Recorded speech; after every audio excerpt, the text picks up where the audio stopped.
No, see, you have to understand something. The first thing that's going to happen when you hear these teachings is the personality is going to think that it's getting the teaching and it's going to use these teachings to wake up. It's going to use these teachings to be happier, blah, blah, blah, on and on and on, right? But that's not how this works. No, this is not the personalities, and this is not intended for the personality to get anything or to learn anything or to know anything. I'm not even talking to the personality when I speak. You know, one of the things that I've hesitated to say, but I'll say it now anyway, why not? Is that coming to this class on a regular basis, just being here on a regular basis will start to change your experience of yourself and your life. Just being here consistently in the class. Why? Because when you come here, you're getting an IV of reality. You're getting an IV of the truth, right? And when you leave here, you go back into the corruption. You go back into the world that people take to be real that's not. And your mind's been oriented to that, right? So in order to function, you have to play that game, right? So you play that game for 23 hours, right? And then you come to class, you know, for 1 hour. You see, that's a stacked deck. Right? So you really have to take advantage as much as possible of when you have an opportunity to get access to the truth.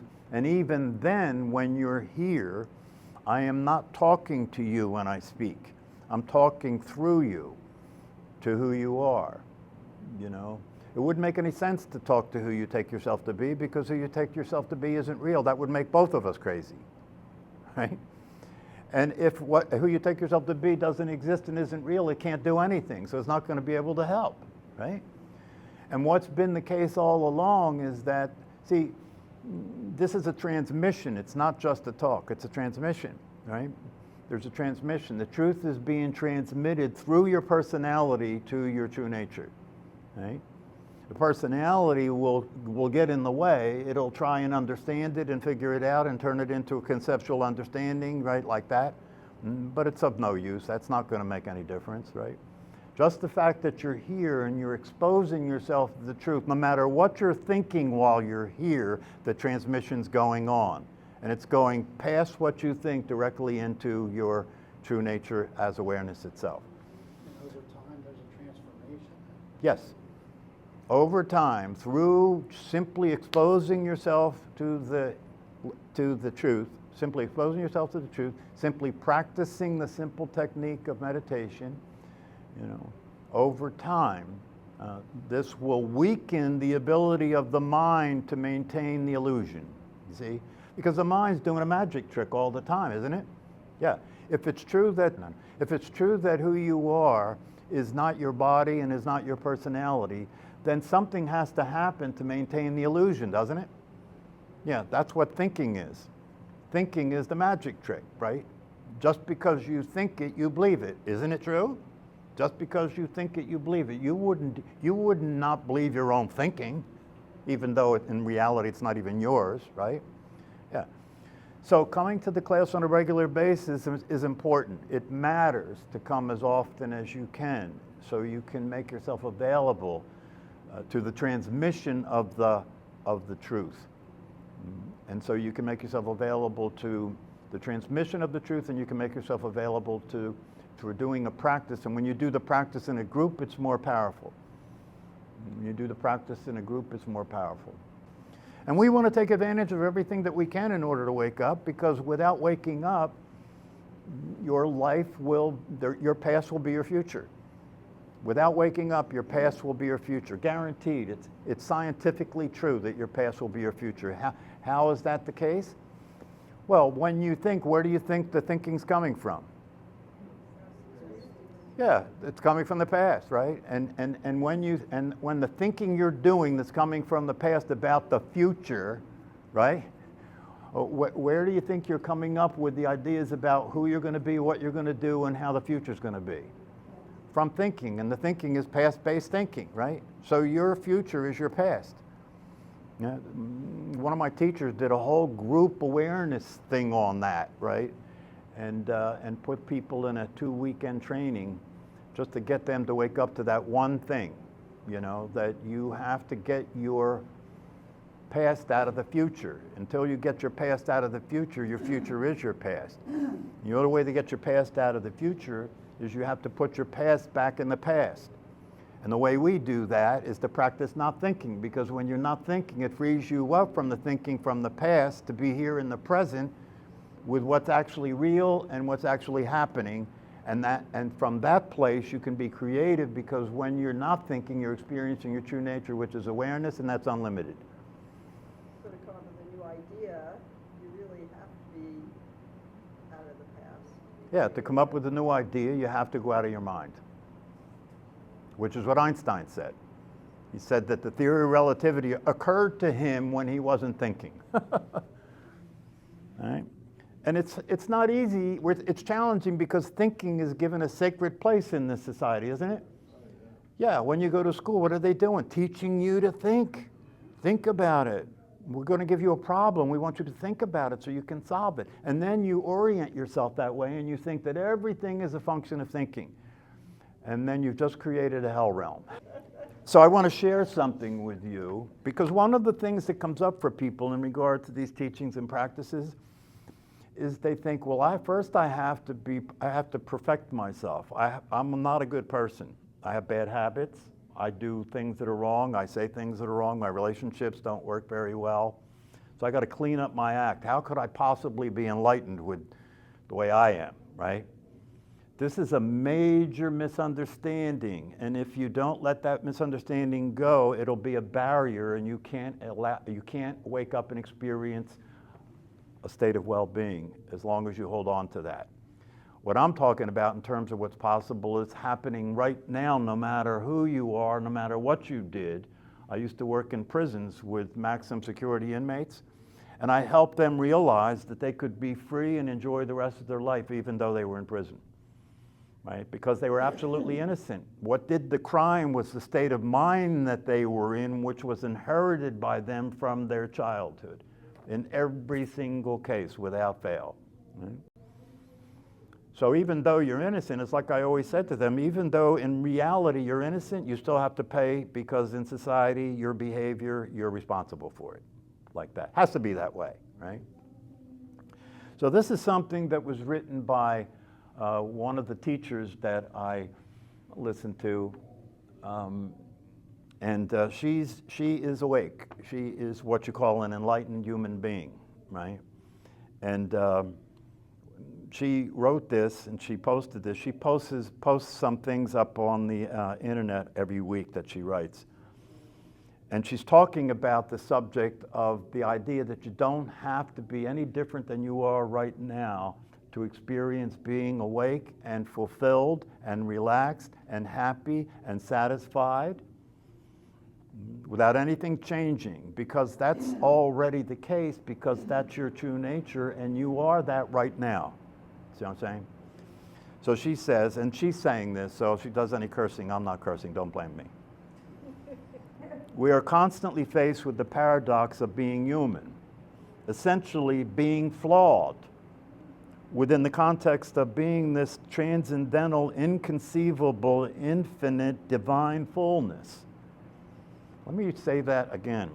We're constantly faced with the paradox of being human, in other words, being flawed, being the way you are with all your shit, within the context of being this transcendental, inconceivable, infinite, divine fullness. You see the two things? The two things? This paradox is a continual knife edge that never goes away in my experience. As nearly as I can tell, I am a realized being, the real thing, and yet I am also flawed. I am a semi-functional human being with a ragged, poorly integrated personality, obsessions, and desires. I'm just a schmo, and yet I'm also God. Go figure. The good news is that you don't need to stop being a schmo to realize you are God. If that were the case, we would all be doomed.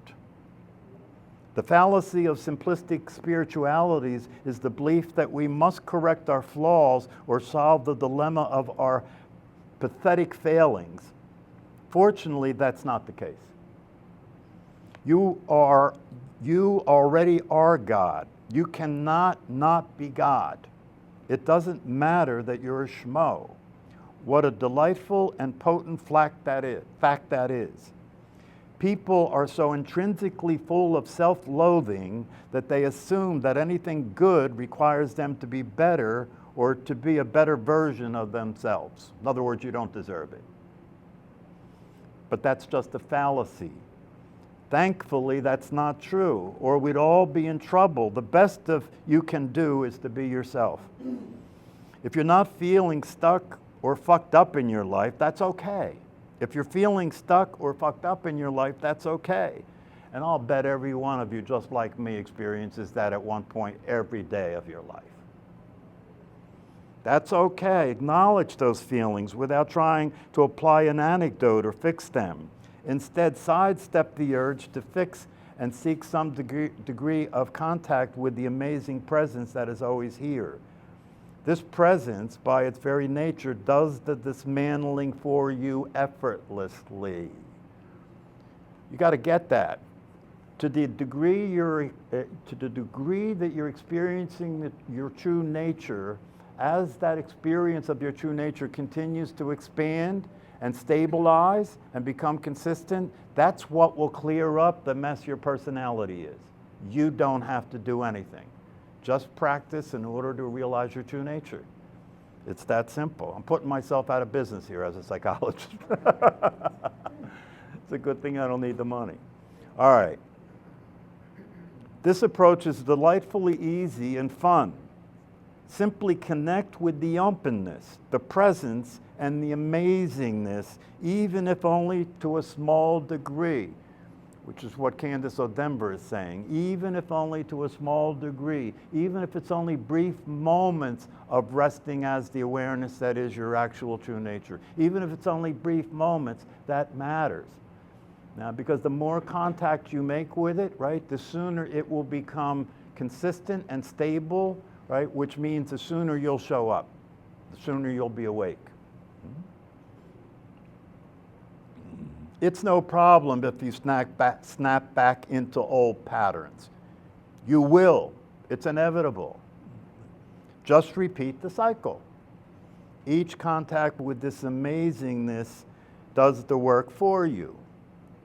The nature of this presence is self-verifying. It proves and demonstrates itself over time. As you continue to engage with it, what you truly are becomes clearer, and what you thought you were becomes less relevant. The thinking process itself becomes less relevant because you come to understand that most of your thoughts are worthless, right? And so because you come to understand that, now you're paying attention to your thinking, right? Not to believe it, not to follow it, right? But to recognize that it's not anything other than thoughts, and thoughts are not reality. Thoughts are interpretations of reality. You don't need to do anything special, figure anything out, or deconstruct old patterns. You can be very laissez-faire and relaxed, letting yourself bounce around as you wish. The main thing is to make intimate contact with this actuality, this presence, occasionally. Over time, these moments of contact will do the work for you. So that's good news. This is truly lazy man's yoga. So, questions about that? Yeah. That was Joan. Yeah. So I'm not that interested in understanding the details past a certain point. I'm interested in the experience that's possible, right? Isn't that what you want, the experience? What would you rather have, understanding everything about reality or being happy, satisfied, and peaceful? Happy, satisfied, and peaceful. Yeah, it's a no-brainer. It's a no-brainer. So the conceptual understanding is a booby prize. You know, it's not going to get you anything to understand this stuff conceptually, no matter how good you are at it, no matter how good you can speak it, no matter how good you can talk it. It won't make a damn bit of difference, right? Because that's a whole different reality. The experiential domain is a different reality, and you can only get access to that through the practice of meditation or through some practice that provides a portal for you to move out of the thinking activity and into the direct experience of reality. important that there are three things that are necessary in order to realize the truth: the teaching, the practice, and the guidance of a teacher, right? The teaching, the practice, and the guidance. If you try and do this on your own, it's possible but not probable, right? Too much against you, right? If you try and do it in a group, it becomes a lot easier, right? If you have a teacher, the teacher can keep nudging you back onto the path, right? Because the mind will keep moving you away from the path, right? You need somebody to guide you back to the path. If you don't have that, you'll go down a side street, you'll be going down side streets the rest of your life. See, but the thing that I want to leave you with that's the most important thing is for you to realize that this is not, the truth has no hierarchy. Anybody that says that they're above you in this process is full of shit. The truth has no hierarchy. Awareness is awareness is awareness. There is no hierarchy. All there is the awareness and that which is keeping it undercover, which is the personality and the thought activity. If you begin to do these practices and you study these teachings, it'll become evident to you that the truth is the same everywhere. You know, truth. If you read Eckhart Tolle, or you go and you read David Radden's books, or you read Jones' books, or you'll start recognizing it's the same exact thing. It may be said in different ways, right? But it's the same exact thing. And you want to start to allow yourself to recognize the truth, right? So that you don't have to keep reading it, so that you understand that it is you. The truth is you. It's not outside of you, it's you. And if you do these practices and you take this seriously and you wake up, you are the truth. You will be being the truth. And what you do will be a model to other people for the truth. Since this awakening experience, see, and I'm no different than you. You have the same potential that I have to wake up, right? I am no different than you. I am not higher than you. I am exactly the same as you. And so this is what's available to you. And if anything, if you think that because I can speak about this clearly, you know, that you think that I'm in some elevated place, don't do that to yourself. Please don't do that to yourself. That's not the case at all. You know, what I'm talking about here doesn't speak. It doesn't have to speak, you know. The power of it goes beyond that, you know. It's like Paul Hederman was saying when he was talking about the idea that people say to him when they're leaving his classes, when they're leaving his meetings, they say, "Paul, nothing personal, but I have no idea what the hell you were talking about." And he always says the same thing. "Beautiful, man. I wasn't aiming at you." "Beautiful, man. I wasn't aiming at you. I wasn't talking to you. I was talking to who you really are. So if you don't understand, don't worry about it. It's getting through anyway." You see, it's getting through anyway, whether you understand it or not. The truth is getting through because who you really are understands it immediately and gets it immediately, right? You may be busy attending to your mental state. You may be busy attending to your thought process, and that gets confused, right? And then you think you're confused, and then you think I confused you, or it's confusing, right? But while that's all going on, the transmission was successful. Went right past that into the reality of who you are, right?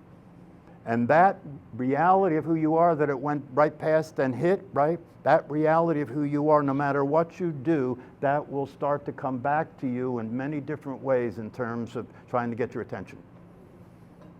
So there are words in the Eastern teachings that we don't really have English translation for. Yeah.